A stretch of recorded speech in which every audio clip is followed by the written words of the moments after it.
So how many of you have ever found yourself in a situation where the amount of ability within you did not seem on the level with the size of the assignment ahead of you? You ever been there before? The ability within you was not on par with the assignment ahead of you. You ever been there before? Anybody ever been there, right? I guess what I'm asking is, how many of you have ever been overwhelmed by a situation because you felt under-equipped or underprepared to handle it? Anybody? Am I preaching to anybody this morning? Come on. Right? Where you say this responsibility is beyond my ability, right? This task is beyond my talent. What I'm being commissioned to do, I don't feel I have the competence for. Oh, I've been there. Right? Funny thing happened to me this week while I was considering this question in my own life, if I've ever felt that an assignment was beyond my ability.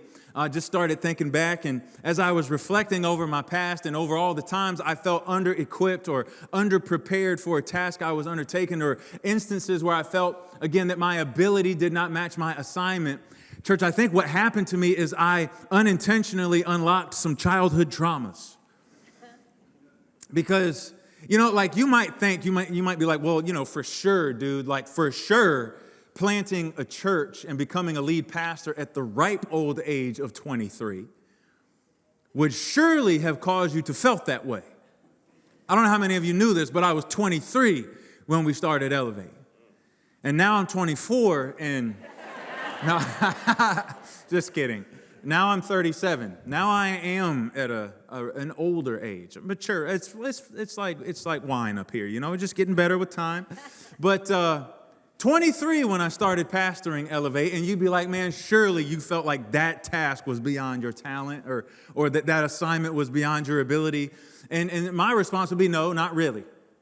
And I'll just be honest, I wasn't nervous about starting Elevate because the truth of the matter is I never thought anyone would come. Right? Like I went into lead pastoring as young and dumb and naive as most 23-year-olds are. At church, I had only been married 2 years at the time. Haley was pregnant with our oldest son, Elijah. We were both still at very early stages of learning how to live on our own ourselves. And I just thought, you know what? At this point in life, I should just start teaching other people how to live. Right? Like, the only thing left for me to do now is to spread my wisdom. Just start teaching other people how to do it, since I've clearly got this all figured out now that I'm 23. Let me start helping other people know how to live. Pastoring people like my parents. There's a fun assignment.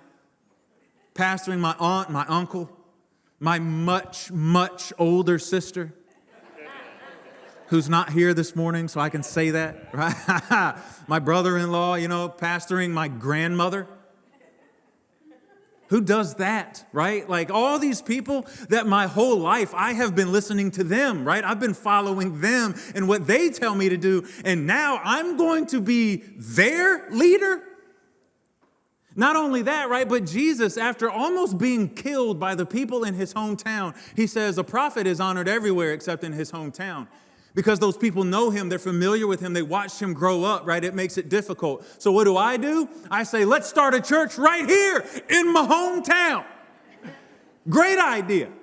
Let's have a church filled with people I went to elementary and middle and high school with, who remember every dumb and unfortunate thing I've ever done. That'd be great. I guess what I'm saying is, you would think that in light of all that, I would have been overwhelmed or intimidated by this assignment from God, but no. Not really. Maybe it was a lack of faith that Elevate would ever become a church with, people in it. Maybe it was youthful ignorance. Maybe it was a combination of both. But I'm just like, let's just do this. And God's word has proved true once again in my life, as he has indeed used the foolish to confound the wise, right? I'm the fool. God has been faithful. But when I think back over my life, over the times where I felt a task was beyond my talent or ability or my preparedness for whatever it was, I didn't think about starting Elevate. I didn't think about some of the other usual stuff that might come to your mind, like married life or parenthood. I didn't think about college. No, church. The first thought that entered my mind, and the one that stayed there, I tried to shake it because I didn't want to share about this, but I couldn't. The first thing that came to my mind when I thought about times I felt unprepared was middle school physical fitness tests. How many of y'all remember those? Anybody remember those physical fitness tests, right? How many of you are as scarred as I apparently am? You know what I'm saying? Like all these years later, it's like, just the thought of it freaks me out. And I had not thought about these physical fitness tests in years. But this week, I'm telling you, I unlocked something. New fear unlocked, right? It's like I uncovered some childhood trauma that God has clearly been wanting to heal me of, right? But it hit me hard this week that some of the most terrifying moments in my life, moments where my insecurities threatened to swallow me, were those physical fitness tests. And not all the exercises intimidated me, okay? The V-sit reach, piece of cake. Not worried about the V-sit reach. Run the mile, not really a problem. I knew. I knew I was going to suffer. But I knew I would pass, and I knew every other kid was going to be suffering too, right? Like even the kids who looked in shape, they were going to be suffering, but we would pass. Sit-ups, they were always difficult for their own reason. You know, like you had to see, here's the thing about doing the sit-ups is you had to see it, it's like how many you could do in a minute or in 90 seconds or something like that. But really, church, the goal was to see how many you could do before the need to pass gas became unbearable. You know what I'm saying? Then you're not doing any more because you're like, no, don't do that, dude. Like, that would be so embarrassing, right?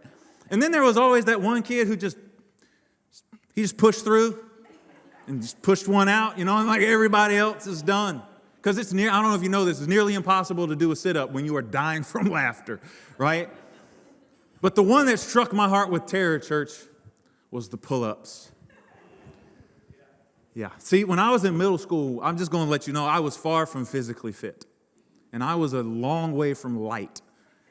I was what Oshkosh, Bagosh, and Bugle Boy referred to as husky. And I didn't really possess the muscles that were required to lift my weight above this bar. And here's the thing is, I think we're only required to do one, you know? Like the teachers, like, can you just do one? That'd be great. Just do one. And graciously, my PE teacher would allow us to get kind of a running start and then jump. Like, just do that. We'll be good. And so it's the only way I made it and was able to save face in front of all my friends as I would run and I would jump and nailed it. I don't need to do any more. I mean, I totally could, but I don't need to do that. I passed. We're good. And then I'd go sit back down and I would secretly hate all those skinny kids who could do so many pull-ups because they weighed less than air itself. You know? They were made out of helium, I think, these kids. And don't even get me started on the fear and insecurity that I felt when they switched from the pull-ups to the flexed arm hang. How many of y'all remember the flexed arm hang? Where you got to just stay up above the bar. And I'm shaking because that's what you just trying so hard not to drop down, right? You're just shaking, trying not to fail and not to be that guy and then have to live in the shame of it in front of your friends. I don't think you had to do it, but for maybe 10 seconds, you got to keep your chin above the bar. But at 10 seconds felt like 10 eternities. Because in my head, I know that this assignment is beyond my ability. I can't do that. And I'm willing to bet that you've been there as well. Probably in regards to something quite a bit more consequential than that. Okay, but this is my story, okay? That's my scar. Middle school physical fitness test. But the thing of it is that middle school sucks enough without being shamed for your physical fitness in front of all your friends. You know what I mean? You know what I mean? Does anybody else agree with that statement? It's tough enough already. And now it's like, we're going to make you try to hang up there for as long as you can. In front of all your friends, are just like, he's going to fail. He's falling. We know it. He's coming down, right? But that's for me. I need y'all, just pray for me. That's all I can say. But I'm sure you've been there before with something else. Like maybe it was an assignment at work, something you didn't feel equipped for. Maybe it was a promotion that you didn't feel prepared for. Maybe for you it was getting married. Maybe you were in a premarital counseling session with your pastor and he was talking to you and your fiance about marriage and life together and you suddenly found it more and more difficult to breathe. Room started to spin. Next thing you know, you woke up in front of a church wearing a tuxedo like, I hope I know what I'm doing. And you don't. You don't, right? It's a fun fact. You don't know what you're doing, right? But I think that's the beautiful thing about marriage. If you allow grace for your spouse, right, is you get to be imperfect and you get to figure it out together over the course of your lives. Right? It's awesome if you allow it to be. Or maybe you felt that way when you had your first child and all those emotions flooded you where you just had the love and the joy and the gratitude and the fear and the worry and the anxiety. You're like, how am I going to take care of this kid? How am I going to protect this kid? They don't give you a book or a manual or nothing, right? Like, where is the reset button for when this thing malfunctions and starts making irritating noises and I can't get it to stop? Where is that? I need to know where this button is, right? Maybe for you, it was the admission of an addiction that you felt like you couldn't overcome, starting that long and difficult journey to recovery. Maybe for you, it was the decision to live in discipleship to Jesus, to live with him, learn from him, live like him. Come on, everyone wants Jesus as Savior. Far fewer are willing to live with him as their Lord, right? We all want that free forgiveness, but sometimes we shrink back from that inconvenient obedience. And yet Jesus calls us out on that when he says, why do you call me Lord, and yet you don't do what I say? And maybe we find ourselves a bit intimidated by that. We don't think we can live that out. Living under his lordship and in full obedience and surrender to him, it's like, man, that's beyond my ability. All right, here's the deal. It is beyond your ability, but it's not beyond his. And God, in his grace, church, he does not call us to live for him without him, but rather the Holy Spirit working in us gives us the strength to live as followers of Jesus. And Jesus gives us the grace to cleanse us of sin in those times we fall short. But I can't live that in my own, right? I need God's grace and strength every day. To quote John Ortberg, I can't, he can, I think I'll let him, right? Maybe you've had this feeling regarding something you feel God leading you to do. Maybe a ministry you feel led to serve in, or a group that you feel led to start. Maybe it's a nonprofit that you feel God leading you to launch, or a business that he would want to use for his glory.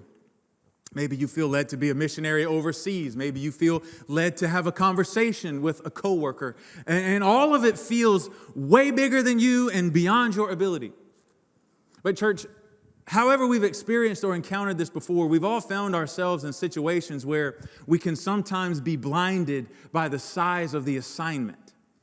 And what I mean by that is that because of the size of the assignment at hand, or because of the size of the task ahead of us, we can't possibly see how we could actually pull it off. We see that and we're like, okay, no way.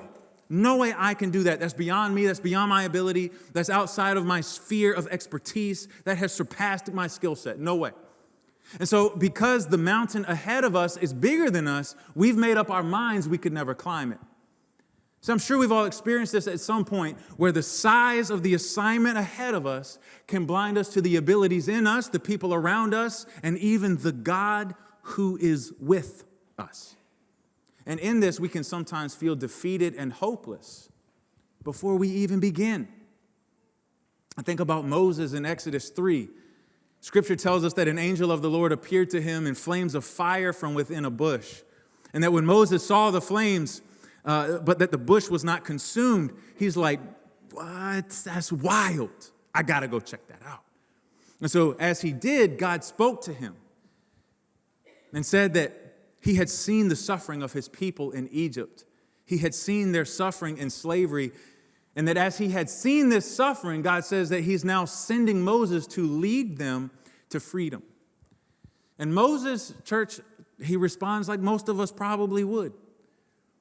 But Moses said to God, who am I that I should go to Pharaoh and bring the Israelites out of Egypt? Right? It's like, just imagine, it's like, this seems like a pretty important assignment. I'm not sure that I meet the qualifications or the criteria for something like this. Like, who am I? Why me? At this point in history, Egypt was a major dominant power in the world, and Pharaoh was considered by some to be a deity.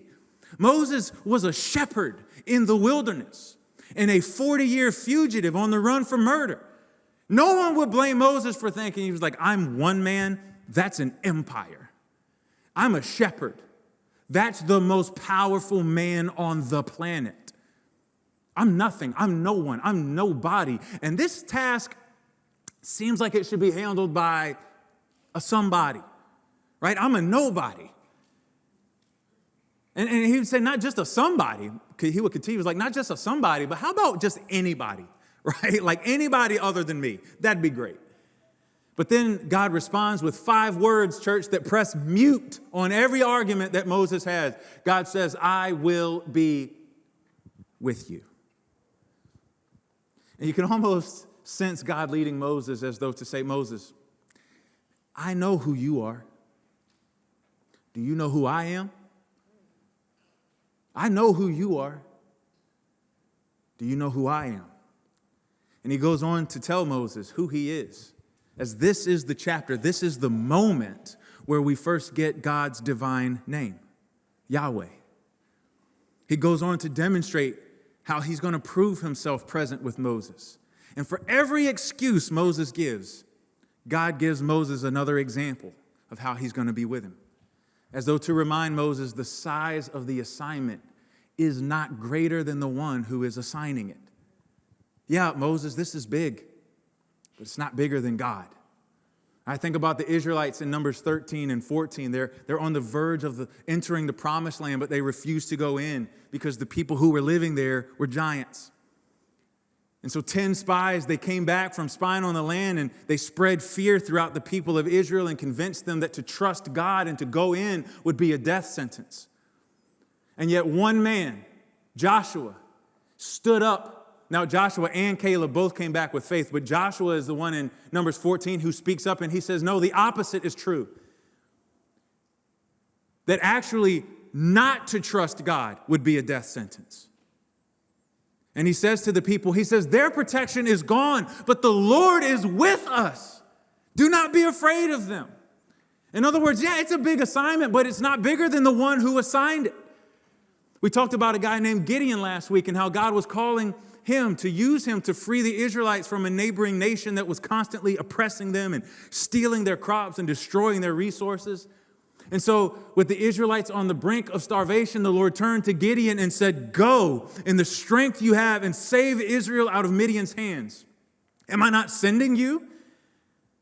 Pardon me, my Lord, Gideon replied. But how can I save Israel? My clan is the weakest in Manasseh, and I am the least in my family. He was blinded by the size of the assignment. Like Moses, Gideon is wondering, he's like, who am I? Why me? I ain't got it like that. You know, like this seems like an important assignment. Maybe you should get someone else. And yet again, the Lord answered, I will be with you. And it's just another reminder, church, that the size of the assignment isn't greater than God who assigned it. And I want to encourage you right now, church, that whatever assignment you find yourself facing right now, just be encouraged. All right, don't be blinded by the size of the assignment. Don't let the size of the assignment blind you to the presence and power of God. God is with you. And the size of the assignment is not greater than the one who assigned it. If God has purposed you to do it, he'll see you through it and give you everything you need for it. Because remember what we said last week, the appearance is not greater than God's presence. The appearance of things is never greater than the presence of God. And the situation may seem hard and the task may seem impossible and it all may feel too much for you. But none of it is greater than the God who is with you. But as we've been in this series the last few weeks, we've been tracking with a prophet named Ezekiel. And he's definitely one who could have allowed himself to be intimidated by the size of his assignment. He could have been depressed and discouraged by the difficulty of his assignment. Living as a captive, exiled in a foreign nation, being charged with preaching and prophesying to a nation full of stubborn and rebellious people, many of whom were calloused to the call of God. Yeah, that's tough. But then he also experienced physical pain through some of the things that he had to endure. He experienced emotional and relational pain through the death of his wife. And yet through it all, he remained faithful to his assignment from God, even when it led him in a vision to a valley filled with dry bones. And up to this point in this series, we've really only looked at the first 2.5 verses. Isn't that wild? It's like, bro, you've been preaching 2.5 hours on 2.5 verses. Who does that? Okay, we've looked at God bringing Ezekiel to the bones, right? And then last week we observed God leading Ezekiel back and forth among the bones. But we haven't yet seen why God brought Ezekiel there and what God wanted Ezekiel to do. We haven't seen Ezekiel's assignment. And that's what we're going to look at today.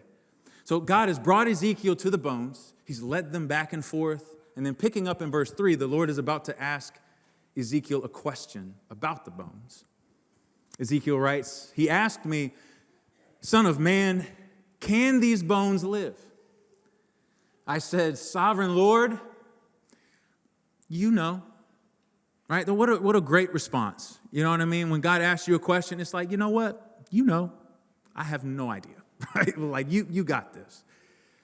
But I love Ezekiel's reply here. Because, like, come on, the possibility of these bones coming to life, that seems far-fetched.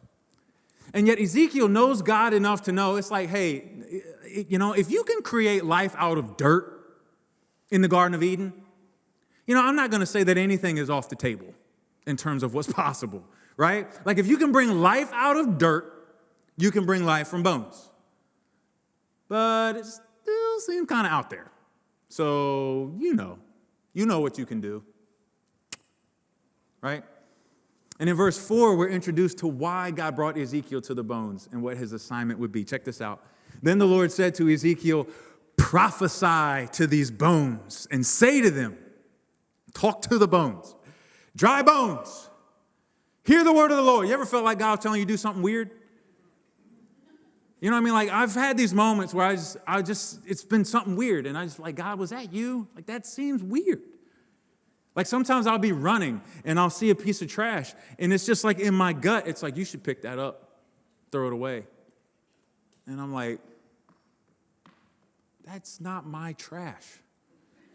This seems weird. Like I'm just going to run and pick up all the trash that's on the side of the street in Windsor. That seems odd.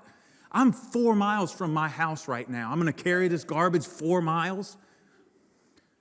But sometimes, church, you just can't shake it. So I go back. If you ever see me carrying garbage while I'm running, like you'll know, God told him to do that. I'll run past a trash can that's been turned over and I'll just feel it. It's like, you should pick that up. Okay.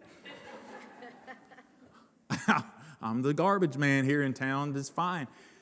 But it's just these weird things that God will lead you to do sometimes. And here God's like, I want you to speak to these dry bones. It's like, God, they don't got ears. You know, they're dead. They ain't listening. But okay, we're going for it. Dry bones, hear the word of the Lord. This is what the sovereign Lord says to these bones. I will make breath enter you, and you will come to life. I will attach tendons to you and make flesh come upon you and cover you with skin. I will put breath in you, and you will come to life. Then you will know that I am the Lord. Okay, so looking at this, what's Ezekiel's assignment?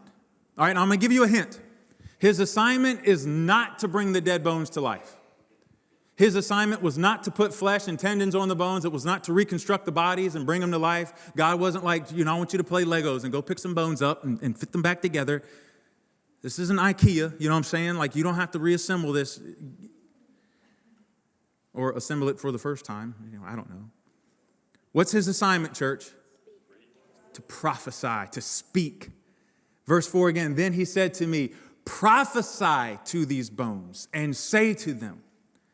And then God told him what to say. This is fascinating to me. Listen, Ezekiel's assignment was so simple. Just say what God told him to say. God was giving him the words. God gave him the message. All Ezekiel had to do was say it. The Hebrew word for prophesy, it's the word navad. It means to deliver a prophetic message either of proper behavior to a standard or future events. Just say what God tells you to say. And in this instance, God wanted Ezekiel to deliver a message from him regarding what he was going to do in the future. How God would restore the bones, bring life to the bones. Okay, remember, Ezekiel's assignment is not to restore the bones because he can't give life. His assignment is just to deliver the message. So open his mouth. Just speak. But what he would witness as he did, church, is that simple acts of obedience to God can lead to significant impacts for God. Simple acts can create significant impacts. Right? Church, I'm telling you, you and I, we have no clue what lasting and far-reaching impacts one simple act of obedience can have in life and in eternity. You have no clue just how far the ripples can reach, right? You could drop one tiny pebble in the middle of a pond. The ripples can go all the way out to the far edges. We have no clue the impact that simple acts of obedience to God and how they can lead to significant impacts for God. I was reminded of this moment in Acts chapter 3 with Peter and John. Luke tells us that they're on their way into the temple for worship one day. And this is after Jesus' crucifixion. It's after the resurrection. It's after his ascension into heaven, after the day of Pentecost. They're going into the temple to worship one day, and they see a man who was crippled begging outside of the gate. And as this man would have had to do in order to survive, this is how he got money in order to live. He had no other option. He couldn't work. He couldn't provide for himself any other way. And so he sits outside of the gate and he's asking for money from every person who's going in to worship. And Luke writes that Peter looked straight at him, as did John. Right? This guy's asking them for money. And Peter looked straight at him and he says, "Look at us." And so the man gave them his attention, expecting to get something from them. And then Peter said, "Silver and gold I do not have, but what I do have I give you. In the name of Jesus Christ of Nazareth, walk." And taking him by the right hand, he helped him up. And instantly the man's feet and ankles became strong. He jumped to his feet and began to walk. Then he went with them into the temple courts, walking and jumping and praising God. And when all the people saw him walking and praising God, they recognized him as the same man who used to sit at the temple gate called Beautiful. And they were filled with wonder and amazement at what happened to him. That's the guy! Can you believe it? I mean, imagine, church, that every Sunday we came to church and there was a guy sitting out front begging as you came in. He was begging that you would give him alms, right, to help him in some way. And then imagine one day you come in here and he is jumping and dancing and hooting and hollering across the front. You'd be like, "Ah, that's the guy." Come on, we'd be jumping and praising with him. Right? Well, I mean, we'd be having a party up in here. We'd be dancing. And they're all like, "Oh my God, can you believe it?" Now think about it, church. What if Peter would have just said, "Sorry, bro, ain't got no cash on me"? If he'd have said, "Y'all, all I got is my card, my bad, guy." What if he would have just passed by and not paid attention? What if he would have said, "Man, look, I feel for you, but your problems are so much bigger than just this little bit of gold. You know, like, it ain't really going to help you because you'll just be right back out here tomorrow just asking for more. So, like, I mean, what's it really going to do for you?" What if he would have said, like, "Guy, your problem is just way too big for me. Way too big for me." But instead, a simple act created significant impact. Now, you might be like, whoa, back the bus up here, preacher. Back the church van up. Healing this dude is not a simple act. Okay, like that's a miracle. Correct. But that's us thinking that Peter healed this guy. And Peter didn't heal this guy. Peter actually tells the crowd, he said, "Why do you stare at us as if by our own power or godliness we made this man walk?" Like, what y'all looking at me for? He says, "By faith in the name of Jesus, this man whom you see and know was made strong." It's Jesus' name and the faith that comes through him that has completely healed him, as you all can see. In other words, Peter's like, "I didn't do that. Jesus did that. I didn't do that. It wasn't my power. It was Jesus' power." All Peter did, church, was step out in a simple act of faith, and the power of Jesus did the rest. And that simple act had significant impact. Oh, I'm sure he wrestled with it. He could have been like, "Jesus, is this really you telling me to pray for this dude? Like, what if he doesn't get up?" You ever been there before where you felt like God wanted you to pray for somebody, but you're like, "God, but what if they don't get better?" You know, it's like this inner struggle. Now, Peter may have been bold enough where he just did not have that. He just like, get up, right? I don't know. But I know for me, I'd be like, okay, maybe I should pray. Maybe not. I don't want to like pray over you and then they not get healed and then they're all bitter at you, God. And then I made more of a problem than they already got. Just one simple act of obedience.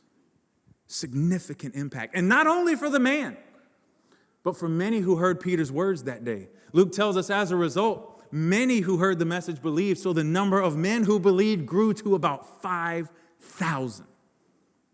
Peter's simple act of faith and telling the man to get up. Peter's simple act of telling all those there about the power of Jesus. Peter's simple act of delivering the gospel, which he would go on to do. It led to a significant impact in the lives of those who listened.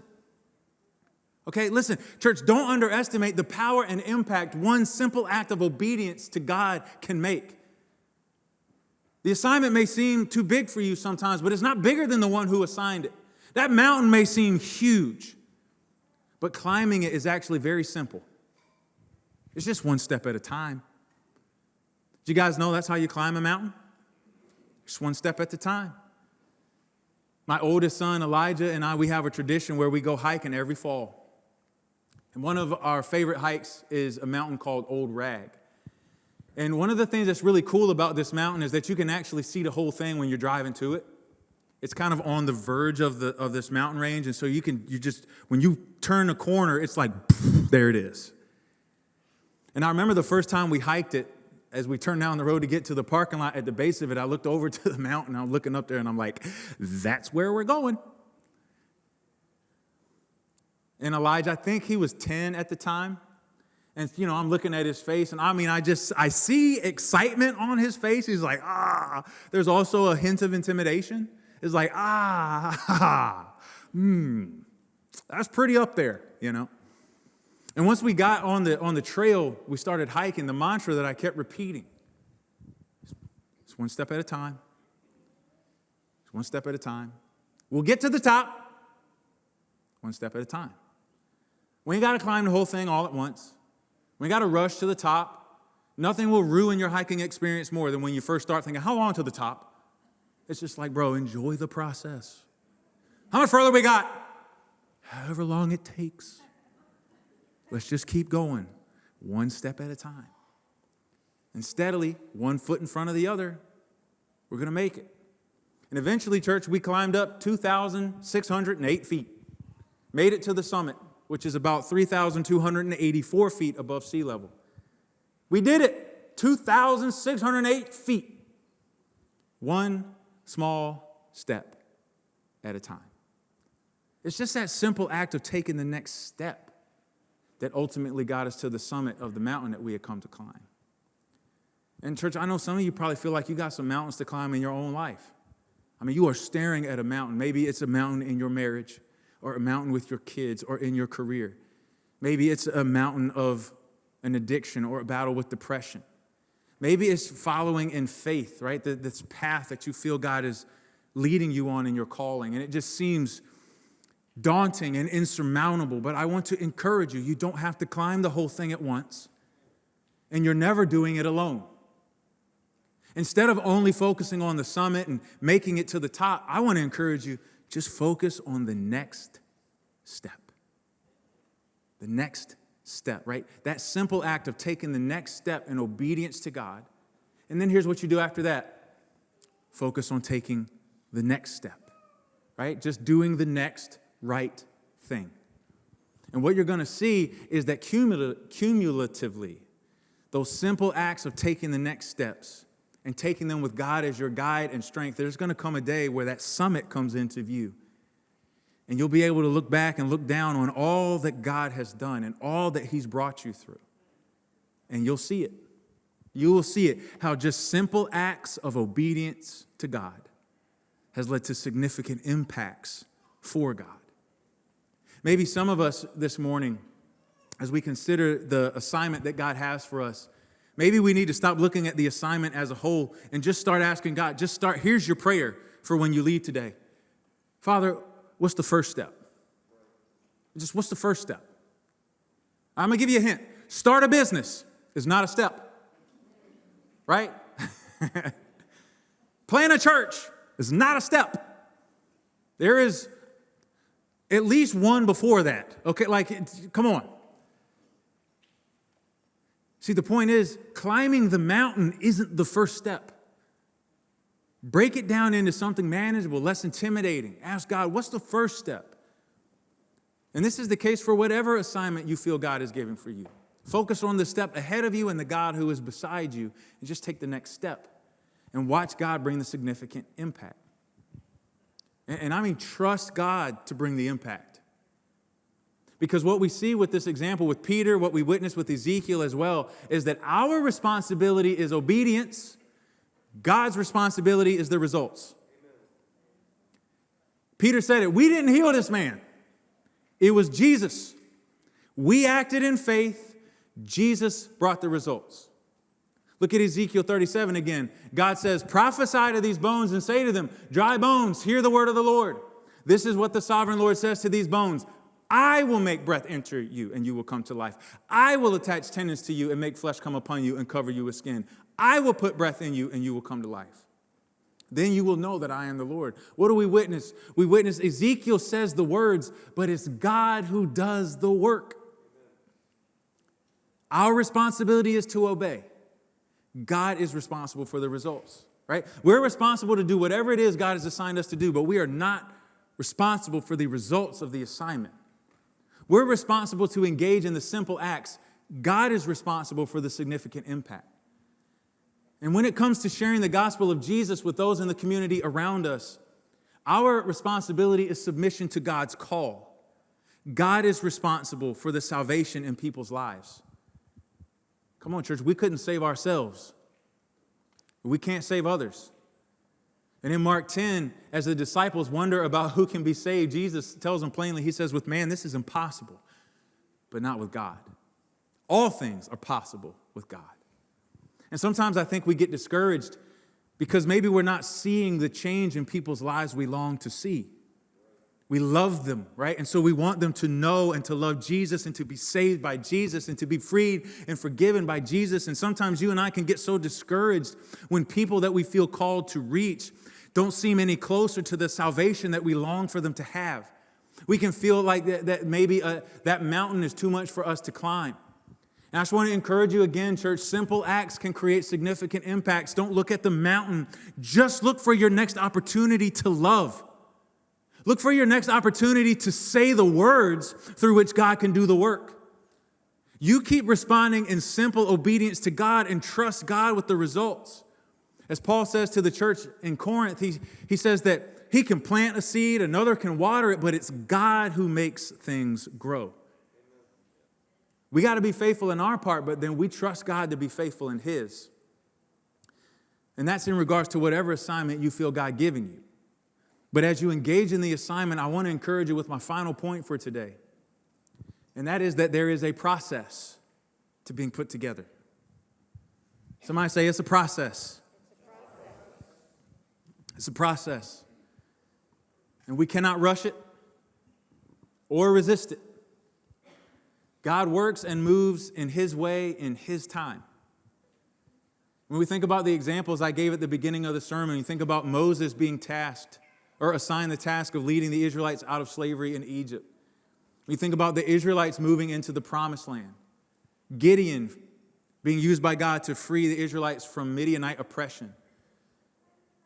There's not a single one of those things that happened immediately or easily. There was a process. And I hate to bum you out, but there normally is with God. Right? It normally isn't the most quickest. Because He's normally doing about 4 or 5 things at once. Seriously, for God, it's not just about you climbing that mountain. But it's also what He wants to work in your character as you do. It's not just about getting you to your goal. It's about maturing you along the way. Shaping you along the way, developing you along the way. It's not just completing the task, but shaping us into the kind of men and women He desires us to be as we complete it. And there's a process to being put together.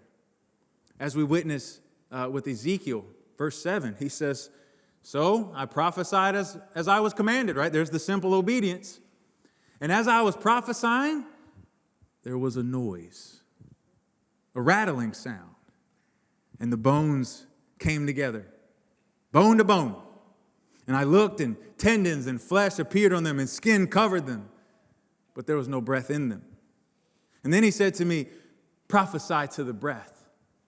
Prophesy, son of man, and say to it, this is what the sovereign Lord says. Come, breathe from the four winds and breathe into, come, breath from the four winds and breathe into these slain that they may live.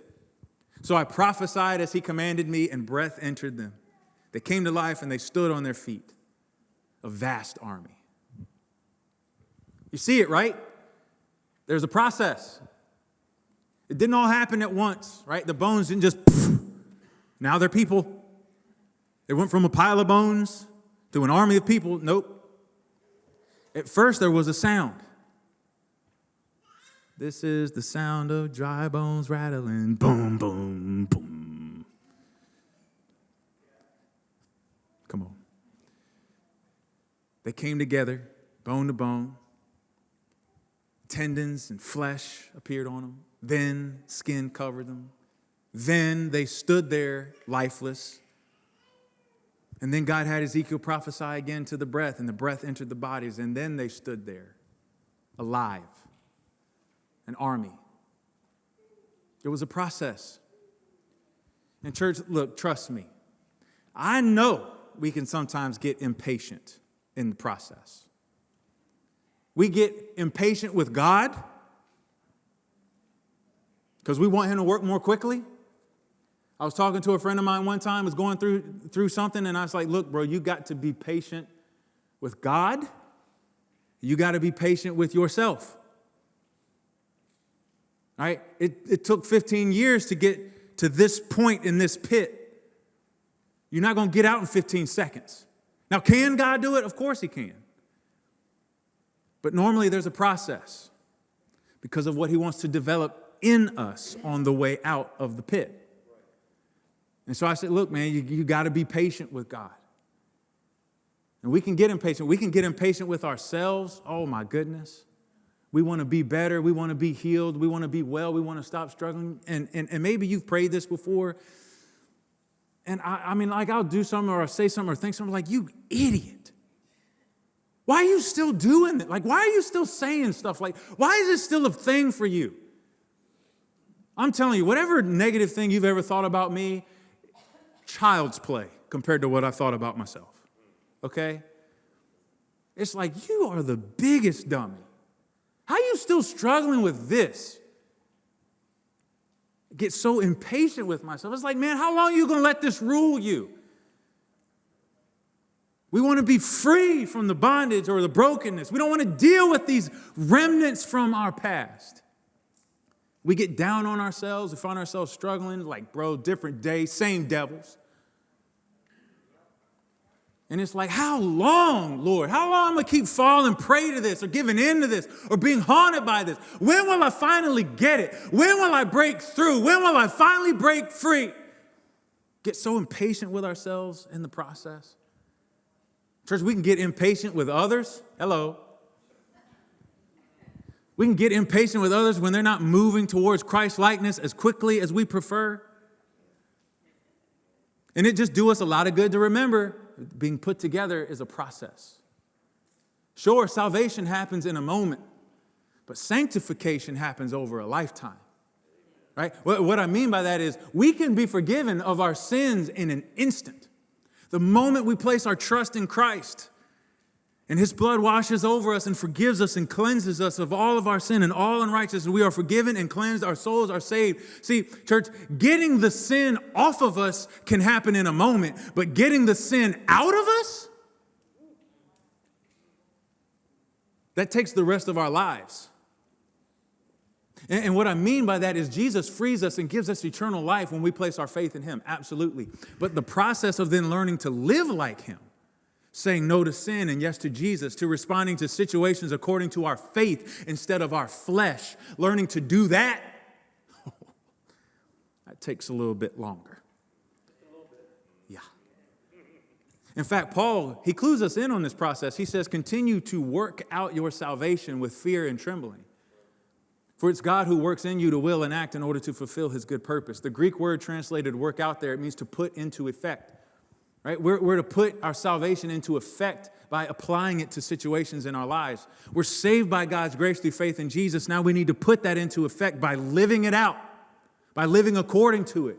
Again, saying yes to Jesus and no to the flesh, saying yes to Jesus and no to temptation. And we do this in wonderful reverence for God, who graciously works with us in the process to will and act according to fulfill his purpose. But my point is, there is a process to being put together. We're responsible for working with God in it, right? There's divine initiative, but there has to be human response.